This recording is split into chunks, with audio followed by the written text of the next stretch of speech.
তো নমস্কার বন্ধুরা, আশা করি সবাই ভালো আছেন।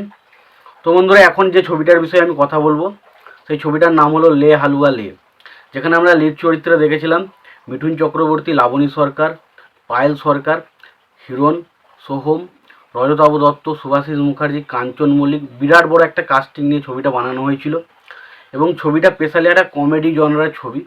তো ছবিটা যদি দেখতে চান অবশ্যই দেখতে পারেন। আমি জানি, আশা করি এই ছবিটা প্রত্যেকের দেখা হয়ে গেছে এবং এই ছবিটা পুরোপুরি একটা এন্টারটেনমেন্টের দরবারের জন্য আমরা এই একটা পারফেক্ট ছবি বলা যায় অবশ্যই লে হালুয়াল এই ছবিটা। তো এই ছবিটা একটা হিন্দি ছবি যেটার নাম হচ্ছে হাঙ্গামা। তো সেই ছবিটার অফিসিয়াল রিমেক। তো সেই ছবিটা সত্যি বলতে সেই ছবিটা যতক্ষণ না আপনি দেখছেন না ততক্ষণ কিন্তু লে হালুয়া লে ছবিটা আপনার ভালো লাগতে পারে। বাট যখন দুটো ছবি আপনি দেখে নেবেন তখন কিন্তু একটু হলেও দুটো ছবির মধ্যে ইকুয়ালি একই রকম লাগতে পারে, কিন্তু অ্যাকচুয়ালি বিষয়বস্তুটা হচ্ছে এটাই কি না, বিষয়বস্তু হচ্ছে যখন দেখবেন আপনি নতুনটা যখন আপনি অরিজিনালটা দেখে ফেলবেন তখন আপনার মনের মধ্যে একটা খুঁত থাকবে যে এই ছবিটাও কপি। তো সেই জিনিসটা তখন কিন্তু আপনার খুব একটা ভালো মানে একটা ইনপুট কিন্তু ছবির মধ্যে পড়বে না, তো এটাও বলতে পারি। তো এই আজকে লে হালুয়া লে ছবিটা নিয়েই কথা বলবো। তো তার আগে প্রত্যেকটা বন্ধুকে অনুরোধ করে রাখবো, চ্যানেলটায় যদি নতুন হয়ে থাকেন অবশ্যই চ্যানেলটি আপনারা সাবস্ক্রাইব করে নেবেন, আর যদি ভিডিওটি পছন্দ হয় অবশ্যই লাইক কমেন্ট শেয়ার করে দেবেন। তো লে হালুয়া লে এটা স্পেশালি একটা কমেডি জনরার ছবি। এখানে শুধুমাত্র মানুষজনকে হাসানোর জন্য ব্যাপার করেছে। ছবির মধ্যে গল্প সেরাম কিচ্ছু নেই যে গল্পটা বিশাল কিছু বলতে হবে। তো মিঠুন চক্রবর্তী এবং লাবণী সরকার তারা গ্রামে থাকে এবং গ্রাম থেকে তারা হঠাৎ করে শহরে আসছে এবং শহরে আসার পর তাদের মিঠুন চক্রবর্তীকে নিয়ে কি ঘটনা ঘটছে এবং তার পরিবর্তে তার চাকর তাকে নিয়ে কী কী ঘটনা ঘটিয়ে রেখেছে, তো সমস্ত কিছুগুলো জানতে গেলে অবশ্যই সিনেমাটা দেখতে হবে। তো সিনেমার মধ্যে প্রথম যেটা পজিটিভ দিক হচ্ছে মিঠুন চক্রবর্তী পারফরমেন্স। মিঠুন চক্রবর্তী দেখুন, কমেডি টাইমিং মিঠুন চক্রবর্তীর অসাধারণ, সেটা এই ছবির মধ্যেও আমরা দেখতে পাই। সেখানে মিঠুন চক্রবর্তী লাবণী সরকার মধ্যে যে কেমিস্ট্রিটা ফুটে ওঠে, তাদের মধ্যে যে মানে ঝগড়াটা ফুটে ওঠে সেটাও দেখতে ভালো লাগে। এবং পাশাপাশি এখানে সোহম এবং মানে মিঠুন চক্রবর্তীর মধ্যে যে ঝগড়াটা সেটা দারুণ মজা লাগে।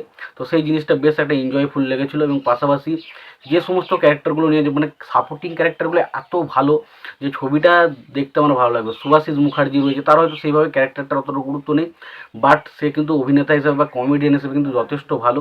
এবং তার পাশাপাশি রজতাভ দত্ত যথেষ্ট ভালো কমেডি করেছে এবং তার পাশাপাশি কাঞ্চন মল্লিক দেখুন ওভার দ্য টপ কমেডি কাঞ্চন মল্লিক করেছে ছবির মধ্যে। তবে কী হয়েছে, ওভার দ্য টপ মানে অ্যাক্টিংটাও লাস্ট মুহূর্তে এমন একটা সিচুয়েশন তৈরি হয়েছে, সেই সময় ওভার দ্য টপ অ্যাক্টিংয়েরই কিন্তু প্রয়োজন ছিল। ছবিটা এমন কিছু একটা ছবি, সেই ছবিটা ওভার দ্য টপ অ্যাক্টিংয়ের কিন্তু ডিমান্ড করে। সেই জিনিসটা কিন্তু কাঞ্চনের সেই অ্যাক্টিংটা দিয়ে সেটা পুষিয়ে দিয়েছিল এবং সেটা দারুণ মজা লাগে। এবং তারপরে শান্তিলাল মুখার্জি রয়েছে বা খরাজ মুখার্জি রয়েছে, প্রত্যেকের কাজ মানে প্রচণ্ড বাঘা বাঘা অভিনেতারা রয়েছে যারা প্রচণ্ড ভালো কমেডি করতে পারে। তো ছবির মধ্যে কমেডির মাস্টার কিন্তু প্রচণ্ড পরিমাণে রয়েছিল। তো কমেডিটা দুর্দান্তভাবে ওয়ার্ক করেছিল, আমরা এখনও দেখলে এখনও হাসি পাই বেশ কিছু জায়গায়। এবং পাশাপাশি যে বিষয়টা নিয়ে আলোচনা করতে হবে সেটা হচ্ছে ছবির গানগুলো। ছবির গানগুলো কিন্তু বেশ ভালো ছিল, প্রত্যেকটা গান কিন্তু খুব ভালো ছিল। যেখানে লে হালুয়া লে গানটা দুর্দান্তভাবে গিয়েছিল, যে গানটা গিয়েছিল বাপ্পি লাহিড়ী। তো বাপ্পি লাহিড়ী অনেকদিন পর গান গিয়েছিল এবং গানগুলো সত্যি দারুণ লেগেছিল। এবং তার পাশাপাশি একটা গান রয়েছে ডার্লিং ও আমার ডার্লিং, এই গানটাও খুবই ভালো। মনটা আমার লাভ ইউ করে রে মন, তো এই গানটাও ভালো ছিল। বা চুপি চুপি চুপি একার হাওয়াতে, যে গানটা, তো প্রত্যেকটা বলতে গেলে প্রত্যেকটা গান খুব ভালো ছিল। ছবির মধ্যে কমেডির যে কাস্টিংটা করা হয়েছিল, অরিত্র ছিল, তারপরে ধরুন আমাদের শান্তিলাল মুখার্জি ছিল, তারপর খরাজ মুখার্জি ছিল, কাঞ্চন ছিল, সুভাষিস ছিল, কে ছিল না ছবির মধ্যে, প্রায় প্রত্যেককে কিন্তু ছবির মধ্যে রাখা হয়েছিল।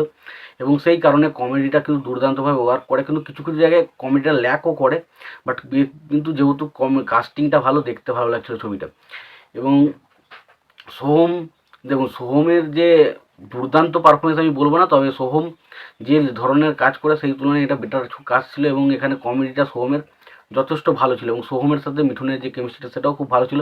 এবং একটা জায়গা রয়েছে যেখানে আর কি মিঠুন চক্রবর্তী একটা মানে সুমিত গাঙ্গুলিকে বলছে শুধু টুক করে মারলেই হবে, সে সেই দিনটা প্রচণ্ড হাসি পায়। এবং লাস্টে যে ক্লাইম্যাক্সের অ্যাকশন সিনগুলো রয়েছে যেখানে কমেডির মতো করার চেষ্টা করে, সেই জায়গাগুলো খুব হাসি পায়।